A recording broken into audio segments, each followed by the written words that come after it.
All right, we're live. You want to start or me? Oh, God, that's great. What's up, everybody? Welcome to another episode of Sober DJ Podcast. I'm the former alcoholic, or should I say recovering alcoholic, Eric C. With me, as always, DJ Mike Alivres. I got it right this time. You're getting better at it. I almost said it wrong. How you doing this week?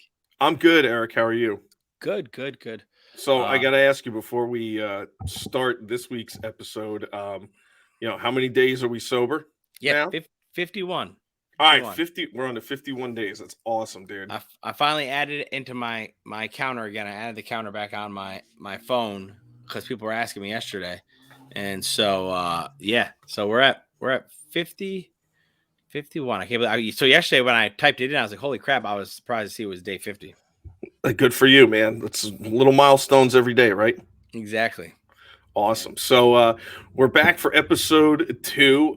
Episode 1, we kind of got into what this podcast was going to be about and started off a journey on Eric's origin story, and where he's been, what he's been through, where he's going. And we'll get back to that in a future episode. We kind of left off where Eric was just about to join the army.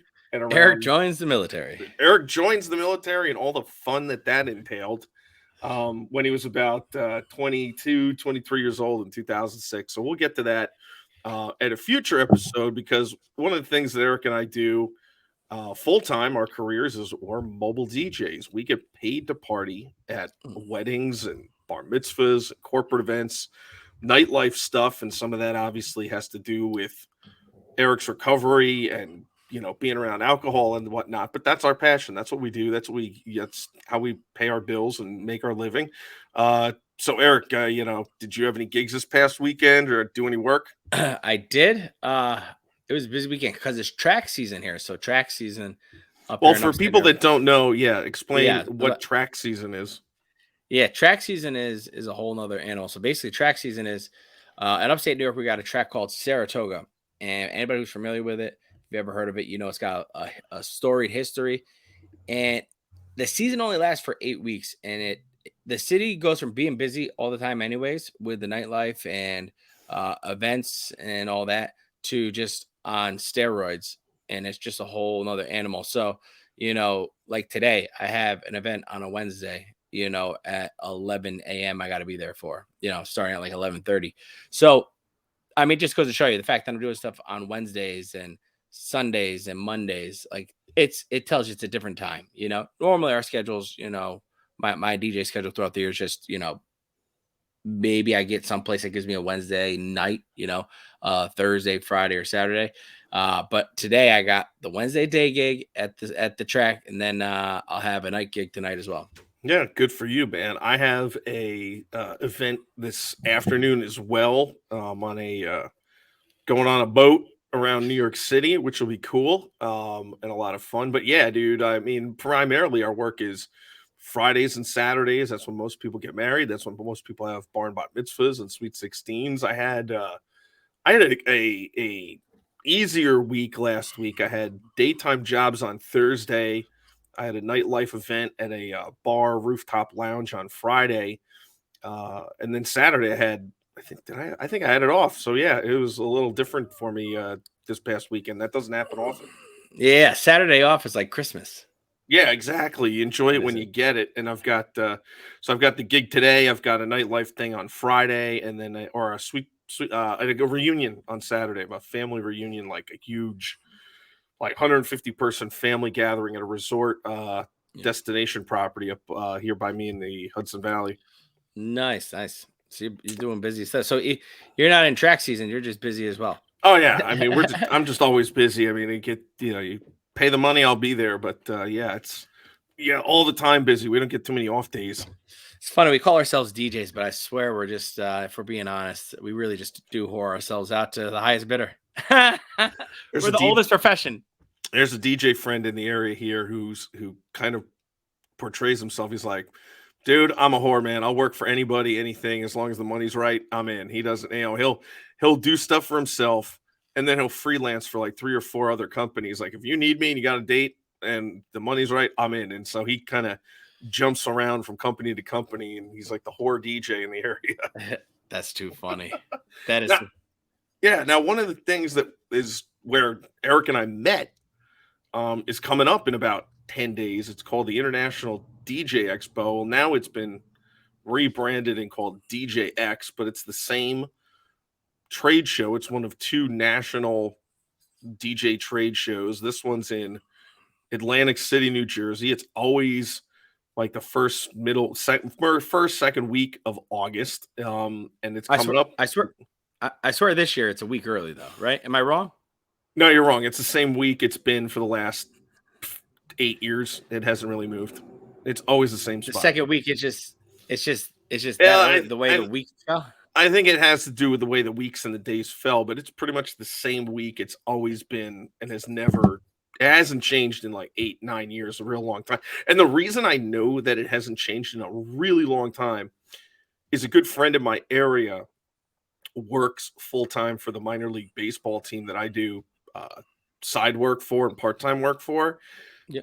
And he used to be a religious attendee at this trade show. He would not miss it because the way that the minor league team's schedule was every single season, our team was on the road the week of the trade show so he could come down. That schedule has changed, and the DJ Expo has changed a little bit over the years. And now we have home games during that week, and he has to be there. That's his primary job. He can't just bounce out and say, all right, I'm taking a week off to go to this trade show. He has to be there for the team. So that's how I know that it's pretty much been the same for the last, because like 8 years ago, he stopped going and hasn't been back since. I just know normally my wife's birthday happens right when we get there or while we're there. And this week, the show will be over and my wife's birthday is on the Sunday. And I'm like, that's weird. I'm like, did they change it? But I guess it must just be based. It's the second. It starts on the 7th this year, I believe, right? Monday the 7th, yeah. So I guess it's just really the second week. So the first must be, obviously, if the 7th is Monday, the first is probably also Monday, I guess. And that's how it happened. So yeah, that's cool. It's just different how it laid out with the weeks this year in August. But yeah, this is how Eric and I met. We briefly touched on it in episode 1, where we were both finalists and competitors for DJ of the Year, and we did the story about the suits and stuff. But that's how we met in 2016, and we've been friends ever since. And had you been coming to this show before we met? Yeah, I started coming to the show in 2011, I think. That was back when I worked at the other company. At the time, I worked for a company called Cool Cat Entertainment. And so, yeah, I started coming 2012 was my first year, 2012. That's what it was. Because I started with them in 2011, went in 2012. Because they said, you have to go. You got to go. It's like the best thing ever. And I remember just being in awe, And now, all these years later, it's funny. You talk to all these people and all these people that you looked up to at one point, you know what I mean? And now you get to think, like we all know who calls everybody on their birthday every year, you know what I mean? And it's just funny because I remember I would try to get to talk to some of these people, and now they call me during the year. It's crazy. Yeah, it's come a long way in 12 years, at that expo. How long you been going for? I'm pretty sure it was it would have been August of 99 was my first one. And the reason you've been going for a long time. Yeah. And the reason I know it's August of 1999 is because in December of 1999, I turned 21. So I was not 21, legal gambling age, at my first expo. And the guy that I worked for, said, hey, do you want to come to this trade show? I said, hell yeah, that'd be awesome. And I remember I grew this ridiculous attempt at a goatee to slightly look older. And he was like, if you want to try gambling, and I did. I think I did. He liked playing blackjack. He goes, just act like you belong. Like, just act like, you're supposed to be there and no one will bother you. I was like, well, okay, no problem. And sure as hell, man, I sat down at the table, give me some chips, threw down like a hundo, and got some chips, started gambling. And the pit boss, was, hey, what's that badge you're wearing around your neck? I'm like, oh, it's this DJ trade show we're in town for, blah, blah, blah. And it had my town name on it, which at the time was Washingtonville, New York. And he goes, Washingtonville. He goes, oh, I knew somebody that lived in that area. Is that where the Brotherhood Winery is? I said, yes, it is. It's America's oldest winery, by the way. It's in my backyard. And just then, like, made friends with the pit boss. And he was like, all right, this guy's good. And just ignored me, never asked for ID, never cared. And plus, you know, other people were, you know, that I had met and were friends with were handing me drinks at the nightlife stuff. So that's how I know my first was 99, because I was not of legal drinking or gambling age and enjoyed it. And I've been going ever since. And like you said, yeah, there were all these, it was mind blowing because you'd see these other DJs and MCs and entertainers. And until then, I was only knew about the DJ company I worked for and my little bubble that I was in. And to have your mind opened up like, wow, there's all these other DJs who think like me and are passionate about it and are, wow, look at their talent. They're amazing. It was mind blowing. And I've never stopped attending since. And like you said, there was a time where it's like, oh, that person's incredible. I hope I can get to a point where I'm as good as them, or I can be on stage giving a seminar, or man, am I good enough to perform with these other finalists for DJ of the year? Yeah. And you look all these years later, and yeah, I've got all these mentors and these people who influenced and had a big difference in my career. I'm friends with all of them. I can call them at a moment's notice. If I need advice, they'll help me.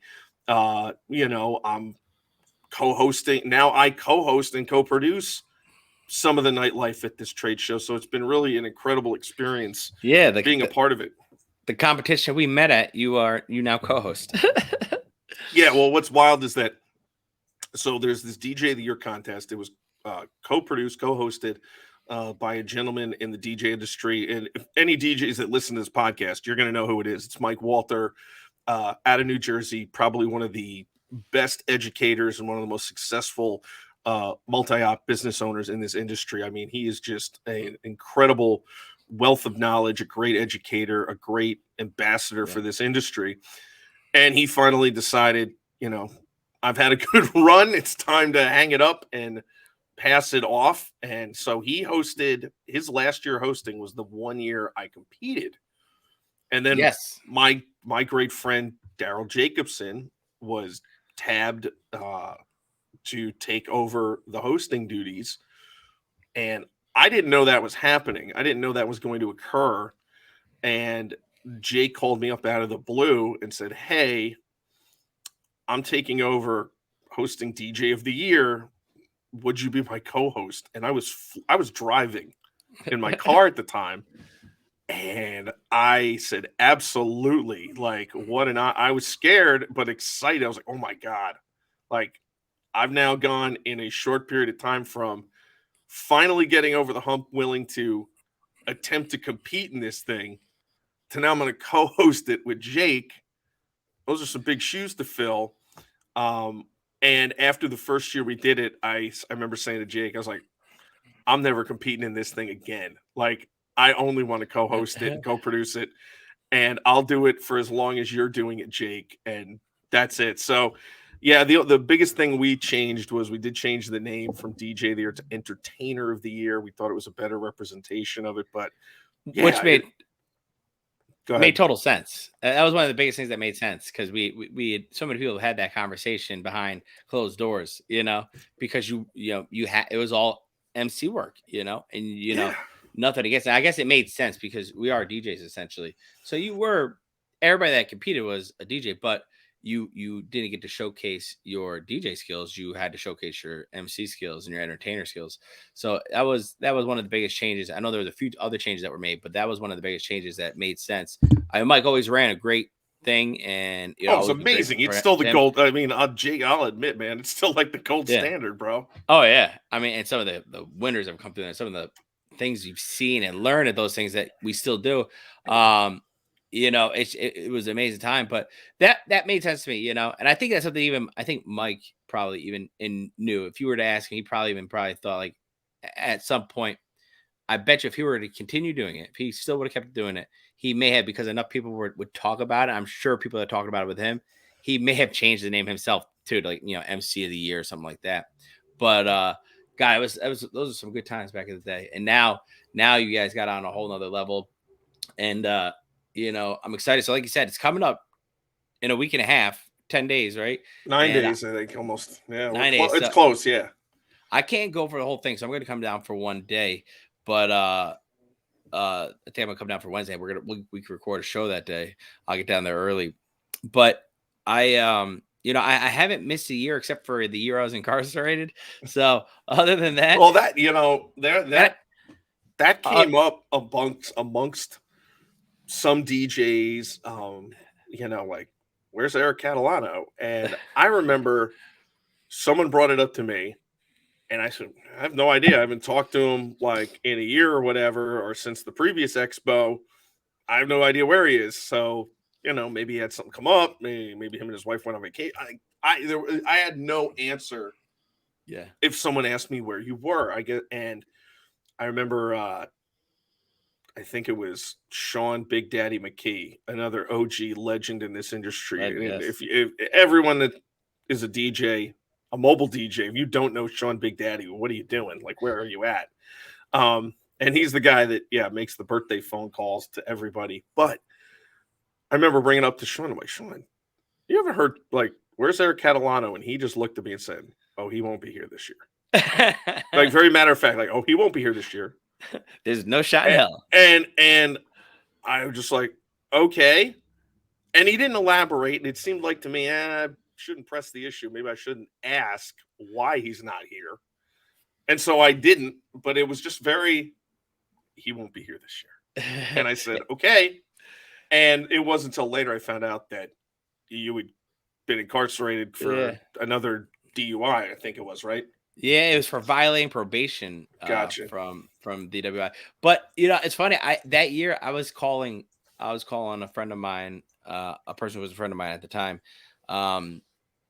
multiple times a day to check in.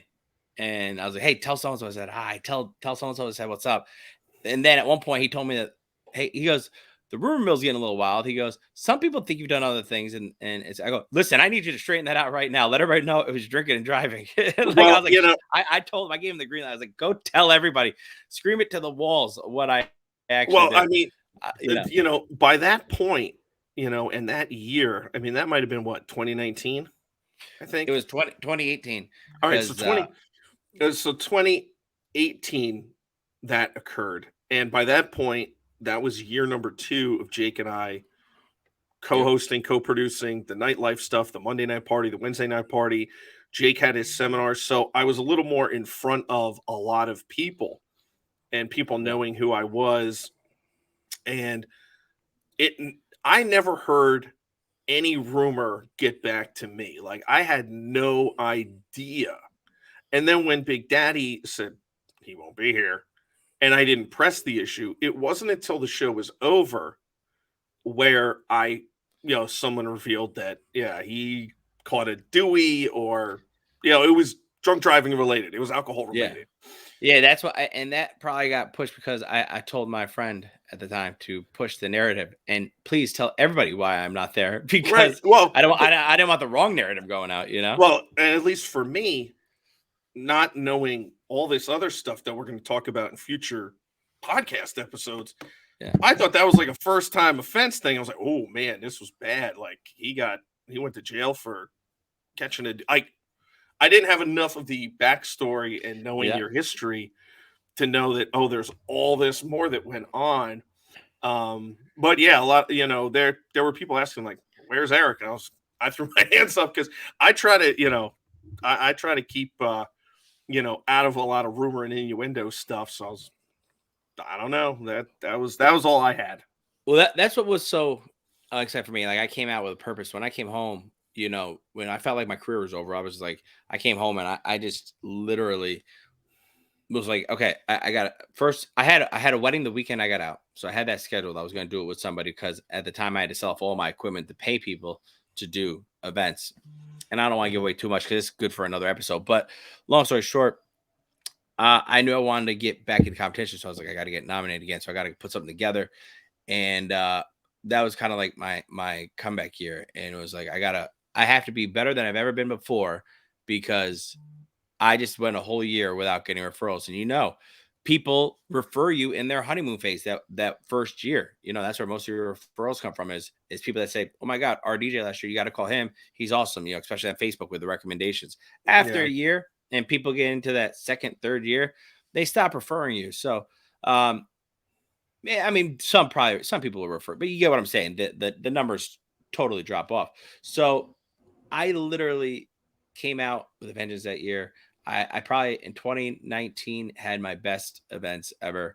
It was just wedding after wedding that was just off the chain, because I was like, I wasn't leaving anything on the table, because I was like, I have to give this everything I have, because I'm trying to make sure that next year I'm already playing from a deficit, but whatever I do now is going to affect next year, and I don't want to take a dip in bookings, because I was already lower in bookings.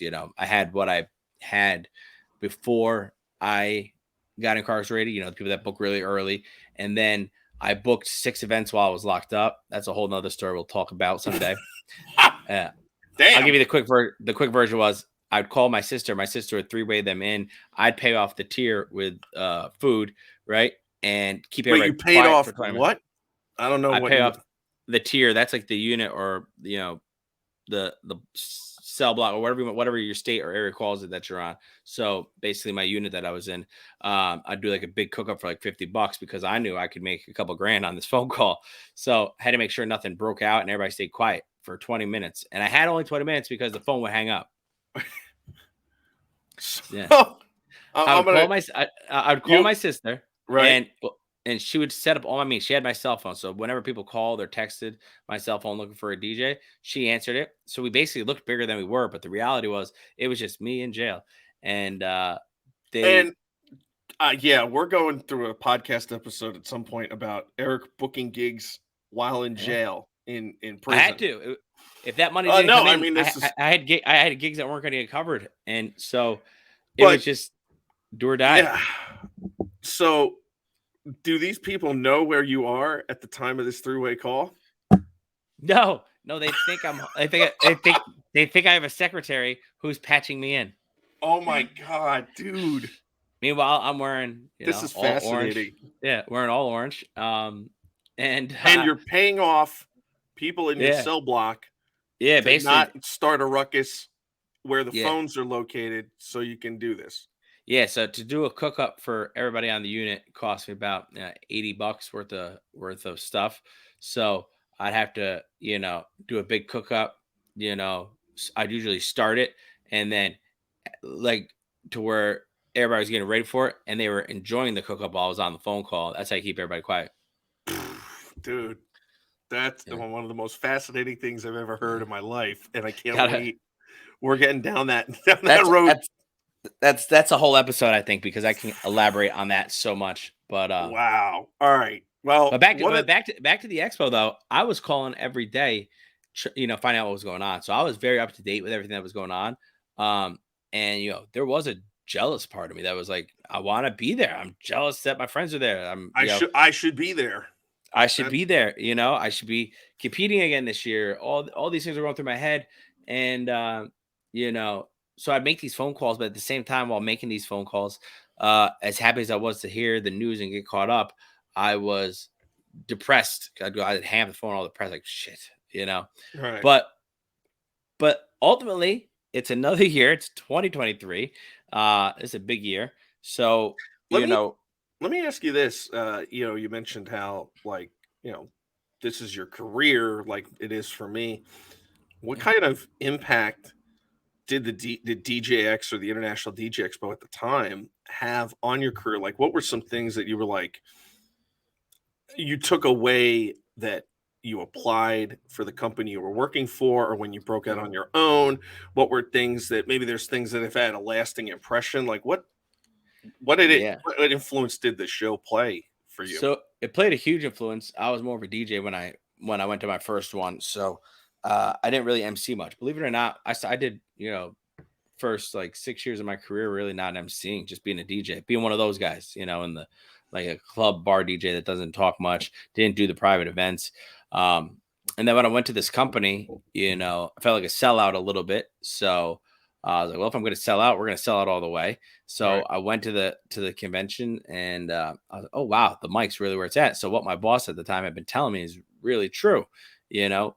And so I remember going to all the classes, everything that was um, event related. I went to, and then the second year I went, by that point I had become like a manager in the company. By the third year, I was the general manager of the company.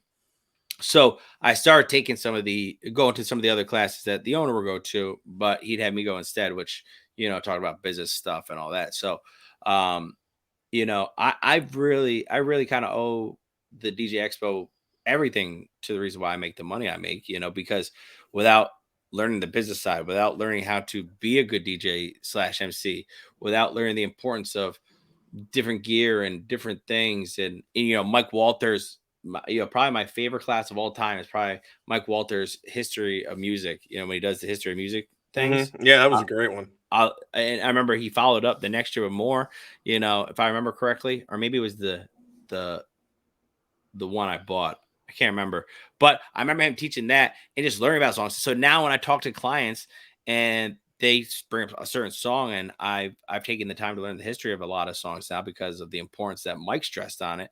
When you give somebody the history of a song that they tell you they want to hear or play, or maybe they're using for a special formality, and you could break down the song to them like on a whole nother level, not just like, oh my God, that's a great song, but like, oh my God, that's such a great song. Did you know, blah, blah, blah, blah. It's crazy. Yeah. It's probably some of the biggest stuff I've taken away.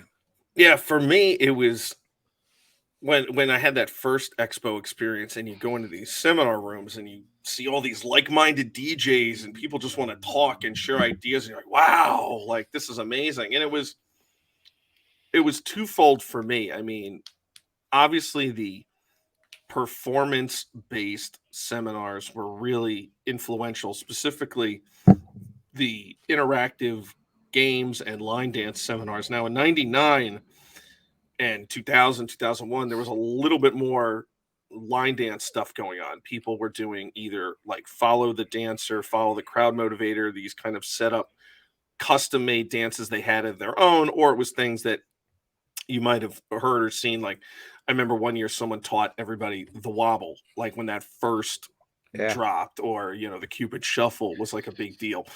But seeing those different games and activities and interactive things you could do at events, and then taking them back home And using them and then that weekend. yeah, using them that weekend at like a barn bat mitzvah and having this awesome new game. I was like, wow, this is incredible. And your clients are blown away, like, wow, you're really good at this. That game you did with a roll of masking tape or a bunch of solo cups was Yeah. awesome. And then it led to other people booking me and being able to increase my rates because this guy's really competent and really good at interactive DJing and performance and doing that at events. And that's something I think, for everybody who hasn't been, if you're listening to this, or if you have been, the importance of going, like it it takes you from being here as a DJ, if you've never been, to just being way over here. It's the cheat code to Mhm. the end of the level or the end of the game. You know what I mean? It really is. If you take everything in it, obviously you can't take it all in the first year.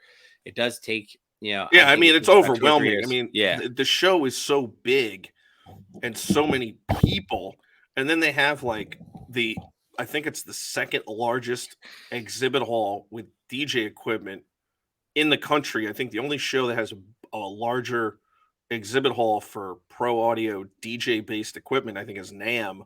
Yeah, man. That's not even in the US. Yeah, it is. It's in California. I thought that was overseas Nah, somewhere. it's in California every year. I think it's like January or February. I've never been, but I've you never been know, either. That's so strictly that's strictly for equipment though. That's not even for, you know, right, the you're not DJs or getting mobile like DJs. yeah, you're not getting like mobile DJ education stuff, and it's just wild to see the amount of gear that's available there, or all these seminar. And there's a seminar for everybody. I mean, you can find interesting topics and interesting things to get smarter, get better, learn about the industry and the I remember a friend of mine, a friend of ours, Mark Berniason, Yep. he loves the phrase the golden nuggets, man. Like, where's the Yeah. golden nugget? He's in my market. Yeah. He's in your backyard. We both know him. We're good friends with him. But yeah, like there are so many times where if I'm walking in a hallway and I bump into somebody or they bump into me and we start chit-chatting, and out of nowhere they'll reveal something or say something and your eyes wide open. You're like, wow, Yeah. what a great idea. And it's those things that, man, you're not going to get those all the time, like in a Facebook group or, Yeah. on a YouTube video. Some of them, it's if you're not there and part of it, you're not going to get that stuff. And it makes such a huge difference. And that's something that's unique too, is when you make that flip, where new people start coming up to you, maybe because you're a part of a seminar, or you're Mhm. teaching a seminar, or you you know maybe you're in the competition or whatever. Then people start coming up to you and you're like, crap, I gotta give people advice. So that, for me, again, all those years drinking, that I was drinking, um first of all, people were coming up to me, like, they see me in the morning. Well, a lot of people didn't know at the time was at that time in the morning, 2016, 2017, and all that, especially maybe even as early as 2015. While everybody was out getting coffee, I had to go get my first drink. You know what I mean? So people come up to me, and I remember being in some conversations and definitely trying to give people my full attention, but at the same time, my skin's crawling because I'm like, I gotta go get a drink. Like, Really? I need to find the bar, or I need to find something that's open. If I didn't have anything in my room. But making that switch though, from where, and again, you never totally make the switch, because there will always be people that you can learn from.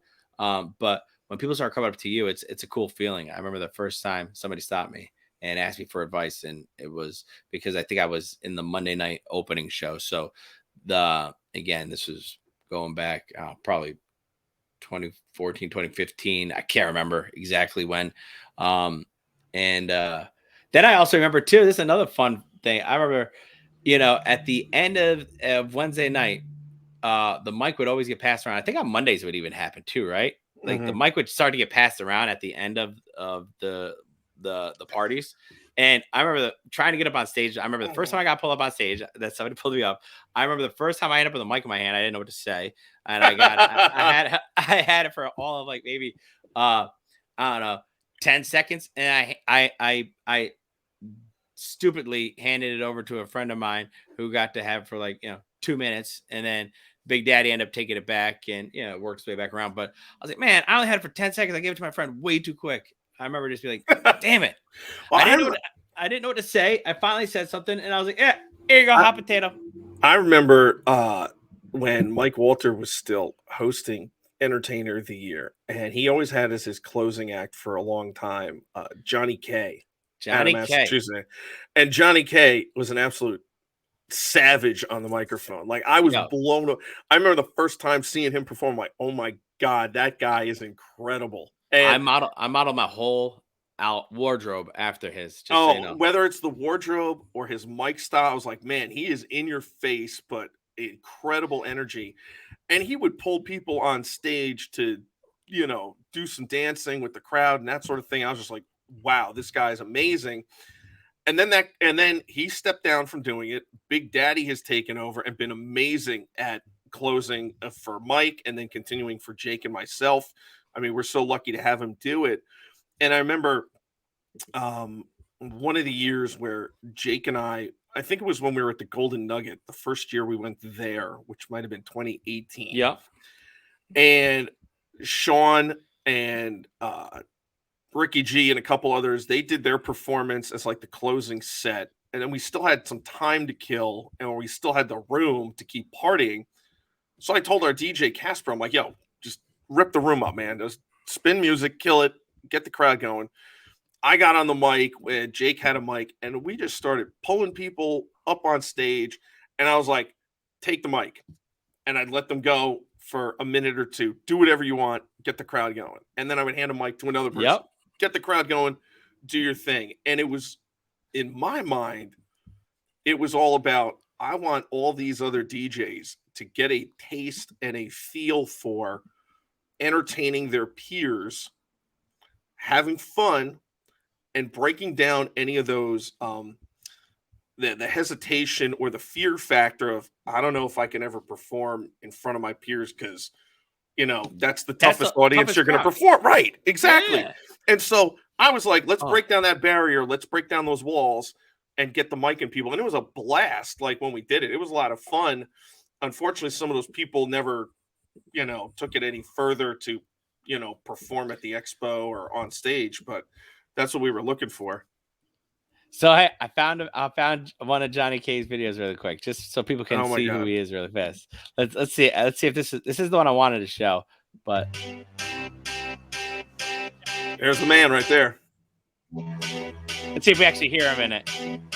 That tonight's gonna be. No. Hold on, this ain't the right one. Hold on, I'm actually on his YouTube page. Oh my God. I'm looking for the one where did you ever see the one where he's on a boat and he just turns this moment? I'll just tell you a quick story. So we'll have to find it for another episode.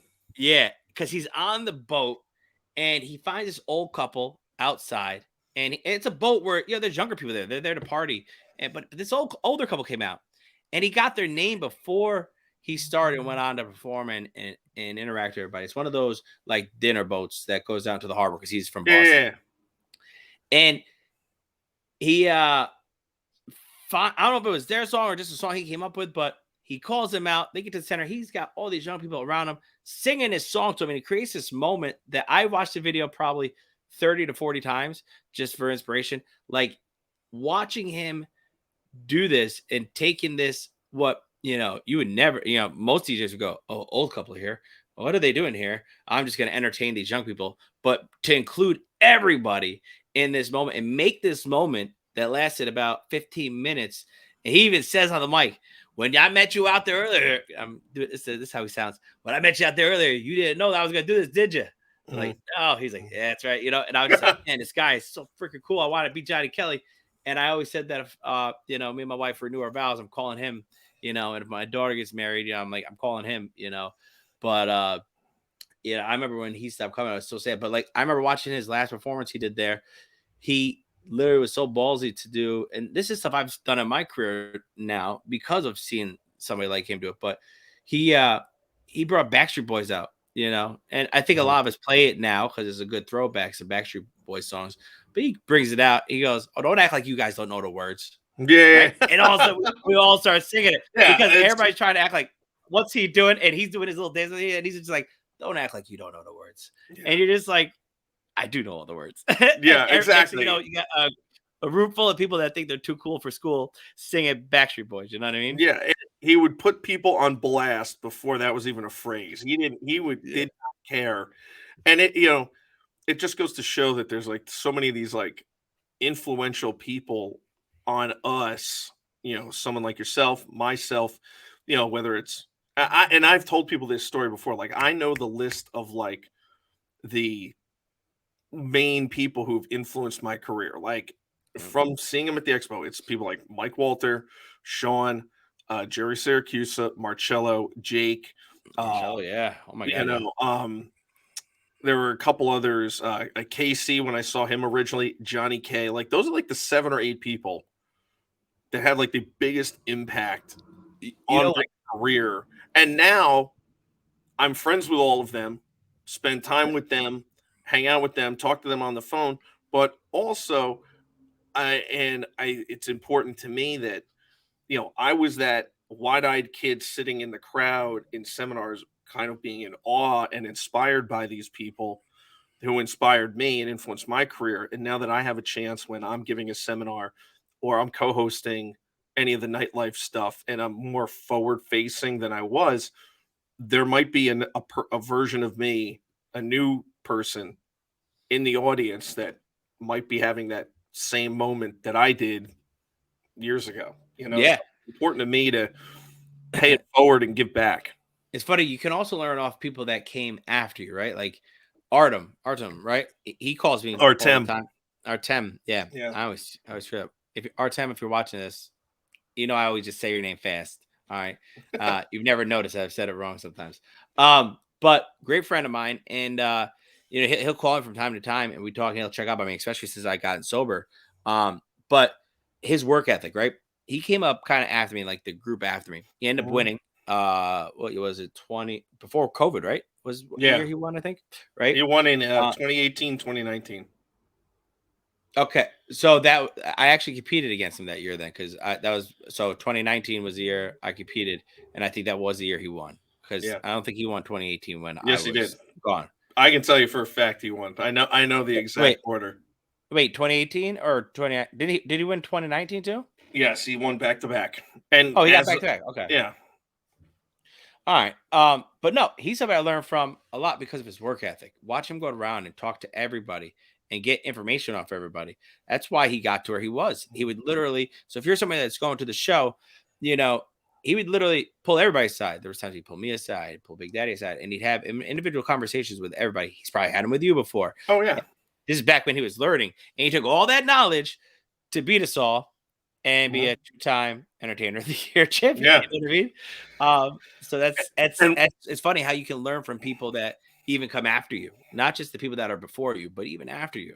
Yeah. That's that I took from, I would say he's probably one of my mentors now, even though I was around before him, based on the fact that his work ethic put him ahead, Yeah, he's incredible. An amazing entertainer, smart businessman, really successful. I mean, he deserves everything he gets because he's worked hard for it, like you said.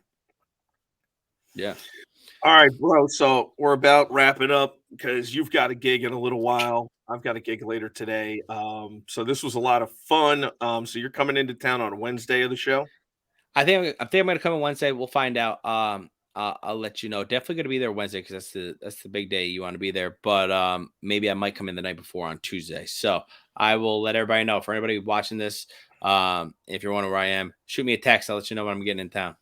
Yeah, and for everyone that's now starting to listen to this show, we appreciate it. Follow us on social media channels, hit the like button, subscribe on where you get your podcasts. There's a good chance that Eric and I will face-to-face live record an episode at the show. So we'll have that to drop. We'll get back to Eric's origin story and talk more about, him in the Army and how that played a role in his, alcoholism and where he's been and what he's gone through in his life story. We'll do that. And yeah, man, it was a lot of fun today, Eric. Good to chat again, and we'll do it again next week. All right, brother? Sounds good, buddy. Talk to you guys later. All right, peace.